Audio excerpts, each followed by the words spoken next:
I want to start today with a story of a 17-year-old kid who went off to college or started applying for college, and it completely changed one of his most important relationships. So, this 17-year-old kid applied himself and applied for college and applied for scholarships, like a lot of kids do when they get to the end of high school. And the dynamic between him and his parents started changing a little bit as college got closer because the parents wanted one thing. They had one particular smaller private institution, faith-based institution in mind. Same institution that this kid's brother went to, and this 17-year-old, that wasn't where he wanted to go. So he applied there because he was supposed to, and then he applied a couple other places. One that happened to be right down the road, about 45 minutes from where he lived. And like most kids in school, he took the ACT or the SAT, whichever one you want to say. Most schools and most students take some version of an entrance exam. And so he took the ACT. He and his buddy, they went and took the ACT together at a local college one Saturday. And I think he made somewhere around somewhere between 28 and 30. I can't quite remember the number. His buddy made a 30. Other people in his class were making lower to mid 20s. Others were a few more made upper and mid 30s. Really excellent students in that class. But this kid made a 20, somewhere between 28 and 30. And so enough to get into college, enough to get into where he wanted to go. His grades were good enough, but he just couldn't really figure out his space and his place. But he knew he didn't want to go where he was told he wanted to go. So there's strain on this relationship between this kid and his parents. And then one day, after applying to this university, he finds out that because of his score on his ACT and his academic grades, that this school that was 45 minutes down the road, state university, fairly well known, at least in the state, and now has a global reach 25 years later, was offering him a full academic scholarship. That's pretty amazing. That's big news. That's work that's well rewarded from all the time and effort put in high school. But he didn't find the news out in the most normal way. How this kid found this out was walking through his garage where there happened to be an extra garbage bin. And in that bin sat a letter from this university that was sitting right on top, almost as if it was placed there. It was very odd. And he sees the letter. And by the way, this kid is me. If you haven't figured this out, that's why I'm calling him a kid. I wouldn't call other 17 and 18-year-olds kids. They're pretty much adults, or should be by that point. This kid is me. So I picked the letter up, and on the top of it has the name of the university, and it has my name on it. And I stand in the garage in the dark.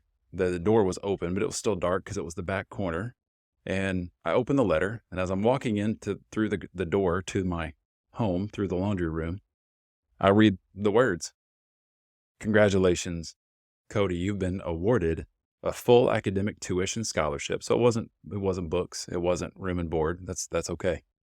Full tuition scholarship to XYZ University. We'll be glad to have you starting in the fall of 1997. So 26 years ago. That's a long time ago. And my reaction, if you can imagine, was a mix of things. It was excitement. It was anger. Why is this in the trash? Was anybody ever going to tell me about this? Why did you hide this from me? And so I made this move to go outside to the front. I walked back out to the front yard where my mother was gardening in the front yard, and I held up the letter and asked her what it was. And she, in a very upset way, said, it's not where we want you to go. And I was upset and mad and angry. And from that point on, through the rest of my time trying to get into college, and applying and getting in, my relationship with my parents was strained because of choices. because a difference in choices, maybe even I would argue a choice in um, making an uninformed choice. Relationships can be strained in this dynamic, this period of life where kids, and I'm calling me a kid, but these nearly legal adults are choosing to make the next step in their life, and the parents are stepping in, and the parents sometimes often pay for it. And if you have the money and you've saved away, that's great. But what we're learning now, and that research is showing, and this is what we're going to talk about today, is how relationships can be strained, but it might not be for the reasons that you think. There are likely very few scenarios like mine where parents are throwing acceptance letters and scholarships in the trash. I don't know how common that is, and I don't want to speculate. And this is not a judgment on any of my parents or me since that time 26 years ago. We've moved past it. It's fine. It still exists, and I know it happened for a reason. Hopefully it informs and educates a lot of other people that are on this journey, going from student to career. It's just one little piece of mine. But what we're going to talk about today, and that research is showing now, is that career choices, college choices, and most importantly, student loans are completely, I don't want to say ruining, but they're really caught messing up relationships. I say that in my most Southern way possible. They're messing up. In all seriousness, conflict is growing. Relationship dynamics are changing because of student loans. We're going to explore that today in the Project 2 Million podcast.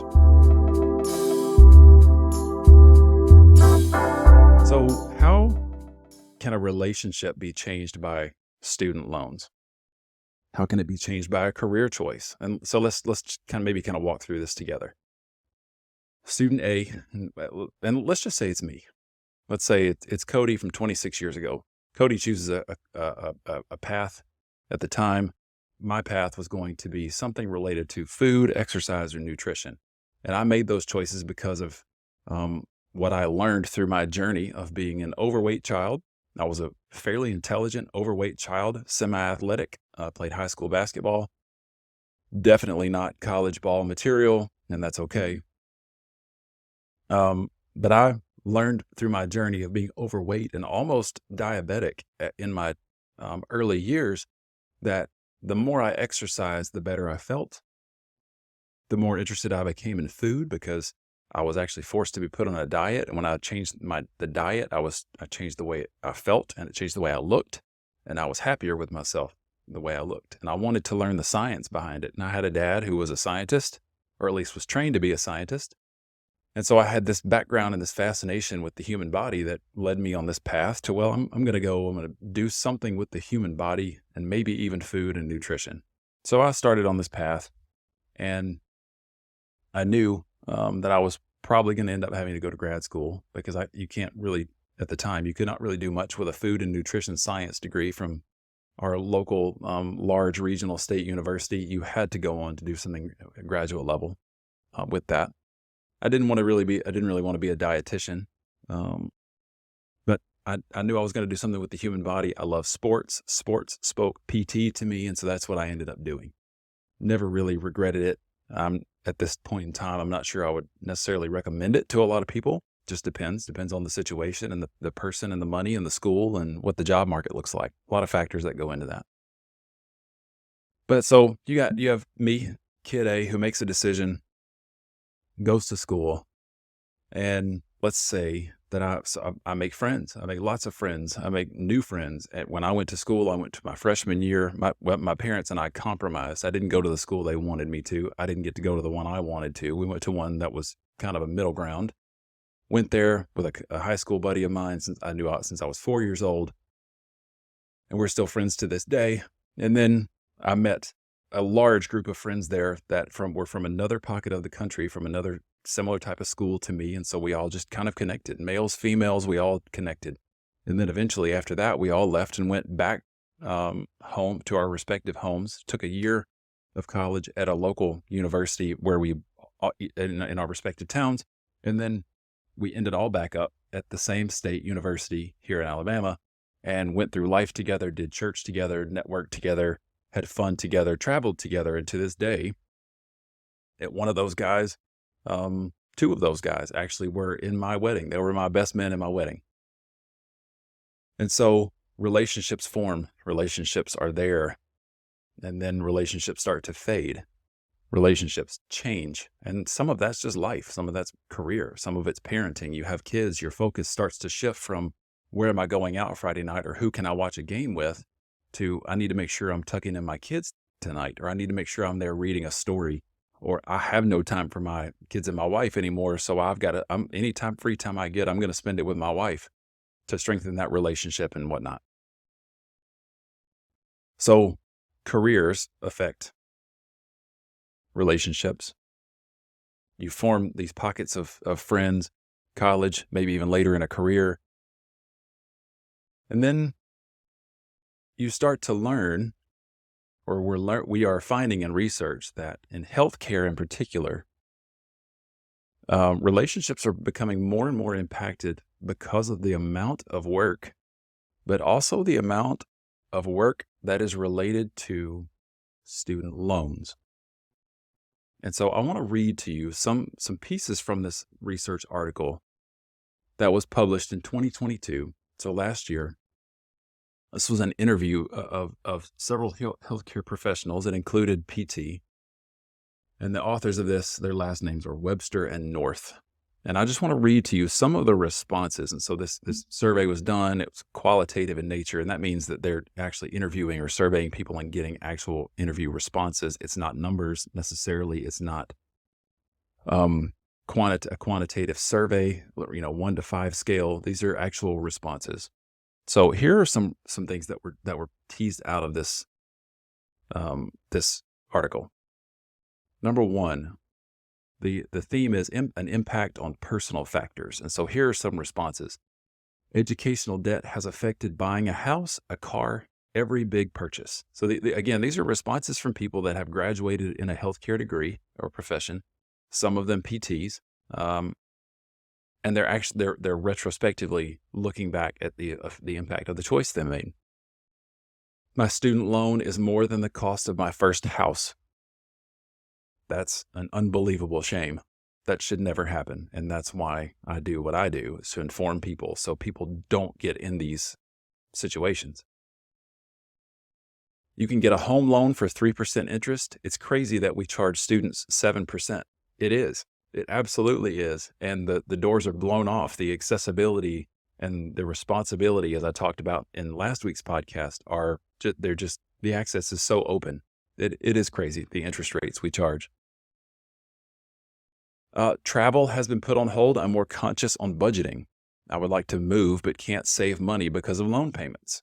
Leisure hobbies have been a low priority because it's important to try to maintain a budget. So there's some implication there of I can't afford to do leisure activities because the context of this survey is the impact on their career of student loans. I was not able to save for college for my son. I could not contribute as much as I wanted. We'll get to that one. We're going to come back to that one in just a second. It's harder for people who go straight from undergraduate to PT school because they don't often have a spouse, kids, house, and haven't lived in the real world, and then realize salary doesn't go as far as you think, especially with debt burden. You may know the number of the salary you will be earning, but not what that means in terms of spending. Work time. I would work part-time if I didn't have to worry about paying off loans and the public service loan forgiveness requirements. So this is from somebody who is trying to maintain a certain work lifestyle so they can fit into the federal PSLF guidelines. Again, changing lifestyles because of debt. I had to do the income-based repayment plan, so I'm locked into working for a nonprofit for 10 years, which is fine. I'm okay with it, but there's no other way I could afford to pay off my loans at all. I can't reduce to part-time because of feeling like I have to make minimum loan payments and need full-time benefits because I have to take care of my family and provide. Are you seeing the relationship dynamic here? Impact on psychological factors. Guilt. My debt makes me feel really bad about myself. It's a looming aspect. There is always guilt. Stress. A coworker mentioned she paid off her loans and it made me feel really bad about myself. Okay. The stress, I think it can go farther than that. And there's actually enough burnout research to show it goes way farther than that. We can choose how we feel. I'm not invalidating the feelings of this person, but I can choose to feel stronger than somebody else, somebody else's situation. My loans are a heavyweight. Burnout is real, let me say this one louder. Burnout is real, especially because you have to work extra hours to make enough for loan repayments. That's absurd? Question mark? Is this even possible that we're at this point? For one, that there is such a lack of awareness of what the loan payment's going to be when there are so many online tools to calculate it, but also to know what your paycheck's going to be, what your take-home pay is going to be, what your income tax is in a certain state, what your whole house might be if you got married. That's a long shot. But how is it that people are missing these things? To be honest, the 17-year-old kid in me that got the full ride scholarship, I didn't know it either. In 1997, the internet looked a lot different. I can't remember. We might have just gotten cable internet much faster. Definitely not smartphones until about 10 or 11 years later. Are you seeing the trends here, though? And are you seeing or hearing how these things can impact relationships? Here's a few more, and then there's one I'm going to come back to that is really just hammers the point home. I think I liked being blissfully ignorant about debt burden because I was and still am passionate about what I do. My perception going in was that we were changing the scope of practice within my profession. It would not have to work so directly under physicians, but there's still a long way to go to get to that. Pay is low for the help that we give. I think if I knew then what I know now about debt, I would have chosen a different path, like being a PTA rather than a PT, which is really hard for me to say. I love the honesty there. And then this one. Having children required costly medical intervention. I had to rely on my family to help financially because of so much debt. And even though I have good credit, my family had to co-sign when I took out housing or medical loans due to astronomical debt. So you're hopefully getting the picture here. And this is not, I'm not going to be, or even try to be Dave Ramsey or somebody else, some guru who's just hammering about how bad debt is, because debt in general, the Bible says that the indebted is the enslaved to the lender. And you can kind of see this in a way in some of the comments, specifically in these healthcare comments. If I know that I buy too much of a car, or I've bought a car, I might have overspent. I didn't really know what the car payments were going to be, even though I think this might be a difference, or maybe it's just some sort of blindness or planned ignorance or feigned ignorance on our part with students. I buy a car, they lay the financing piece out in front of me and say, this is your interest rate, these are your terms, this is what your monthly payment's going to be. And I say, okay, or I say, that's too much. Let's look for another car. Or what can you take off of that? So I kind of know going in, but let's just say I overspent. Or maybe if I bought a house and I knew what the price of the house was, we negotiated that, but I wasn't aware that the property taxes in Texas on a $400,000 house are $8,000 a year, as opposed to where I live in Alabama, where it might be $600 a year. And so every month I'm realizing, oh, I've got that much more tacked onto my mortgage than I wasn't planning for that. So I missed the information. And so now I'm in this hole, got more debt. How am I going to pay it off? I can't just default on it. That's going to ruin my credit. That's going to ruin any possibility of me getting more loans down the line. Just because I can't pay a credit card payment I can't just default. If I declare bankruptcy, I'm affected for at least the next 7 years. Can't foreclose on my house for the same reasons. So what do? I make it up and work. I work harder. I find a side gig. I work a different part-time job. And what does that do to my relationships? That means that I can't spend time with those people, the college buddies I had. The friend Jeremy who introduced me to my wife and was in my wedding, I wouldn't have the time to spend with him anymore. My friend, the other buddy of mine, Kevin, who was in my wedding and I met when I was in college, who's one of my best friends. Um, we don't get to hang out as much anymore because, well, kids, life, wife. If I'm taking on a side gig, that's even less. Sorry, man, I'm working this weekend. We can't get the families together because I'm working. I got to do PRN work at this nursing home, or I don't get to see my kids as much, or I might not get to see. That sounds dramatic, but I might not get to see my ailing mother or father as much because I'm having to work because of the loan amount that I wasn't aware of, or that I thought I could take on, even though I wasn't really aware of what I was going to be taking home in a take home in my paycheck from the salary I saw online. I didn't understand that when I was making $85,000 in San Bernardino, California, that I was actually going to lose about 40% of that in taxes. And so my take home is really uh, not near my loan payment's going to end up being about a third of my check.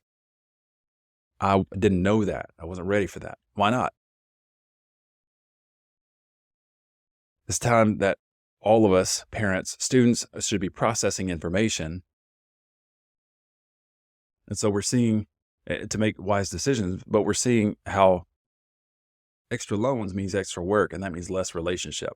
That's or strained relationship. That's one. You can find anywhere online where finances or money are one of the most conflicting issues in a marriage, hands down. In fact, some marriage counselors suggest getting on the same page financially and what you're going to do, what you're going to spend your money on, where you're going to put it for retirement, talking about things like loans ahead of time before you get married so that money isn't the big conflicting, dividing, divorcing factor within a marriage. So there's money as a whole is a straining concept within a marriage relationship. What we're also finding, what research has come out to show, is that parents of the kids, and this is why I told the story of myself from 26 years ago, the parent-child relationship is also strained, not only from the students or the graduates, specifically in healthcare that are getting out in a healthcare career, but the ones who took out student loans, and even more so, the parents who took out loans for the kids. So there's this strained relationship of and I spoke to this just a second ago. This quote, my parents had to help me co-sign. So my parents become collateral in a way. If I can't pay my loans, they're there to show that I can pay this. That strains a relationship. Mom, Dad, are you going to help me? I'm 24. I know you prepared me for this in a way. I worked to get here. But by the way, I can't pay this. Think about the strain. The indirect strain that was surveyed from parents on children who the parents took the loans out for was shown to negatively impact their life in the context of, for one, straining the relationship, increased anxiety, increased depression, decreased time and ability to sleep, and then conflicts within marriage because of the strain of where money is going if the parents are also financially helping to pay it off. So something that you would think would be somewhat untouchable, it's a student loan. These are people, ancillary people. There are people on my side. They're people I met. I'm going through junior year of college, my first year of my major, and this is so much fun because I go to school, I study, I do my papers, I do my assignments, I take my tests, and I have fun. Sometimes I work on the side, and that's great. I'm free. But what is all of this money that's accruing interest and building on the backside? What is it doing? I have students, so this is not in a research paper, that at least not one that I'm reading here. And most people don't read research papers, by the way, so that's why I'm pulling this up, because there's so much impactful stuff in applied research that never gets applied because people don't just sit around on Google Scholar and dig, hey, like, what can I find today? Let me find the effects of snuggling with, a schnauzer. Yeah, I don't that's sorry, weird example, but that these are just not publicly known, and these things need to be heard because in the same way, I have students coming to me that say, and I've said this before, I'm probably going to spend the first 3 to 5 years out of school in my parents' basement. I really wanted to have kids out of school, but I can't afford to anymore. I'm coming out with $110,000 in debt. I didn't know it was going to be that expensive, and I won't be able to afford to get married. And so you're looking at this sequence of events of relationships and relationships that aren't happening, that won't happen, can't happen because it's too expensive. I've got to work too much. I don't have time for the relationship. And the parents that took out the loans for me or that are helping me or that just help foster the way for me, I'm disconnected because I don't have time for them anymore. And the parents are in distress because they're seeing their kids get out into a workforce with an enormous amount of debt. And why? I would do the same thing. I've got 5 kids. If I didn't know they were going to be able to pay it off, and they were stuck with this degree, and they're practicing, and they fought so hard to get it, it's almost impossible just to let it go. How? Why would you do that? So you work your way into something while searching for the next solution, and the next solution is just a side gig to help pay it off, or to help even just to be able to save for retirement. And this is where that gap happens, that $2 million gap. That Project 2 Million was founded on is if you start in a different way with less debt and you get into practice sooner, you make wiser choices for school or career by shifting that mindset of, well, I can't do that. That's not really successful. That's a 4-year degree. That's a 2-year degree. That's a certificate. What? I can't. Then I won't have made it. Well, on the flip side, will you have made it if you're making $80,000 with double that in debt? I was not able to save for college for my son. I could not contribute as much as I wanted. Are you seeing the relational impact and the generational impact? It's huge, and I think it's time we start listening to it. Thanks for being here.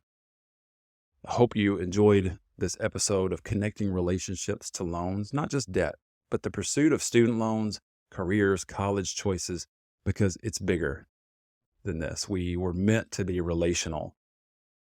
We were meant to be connected to each other.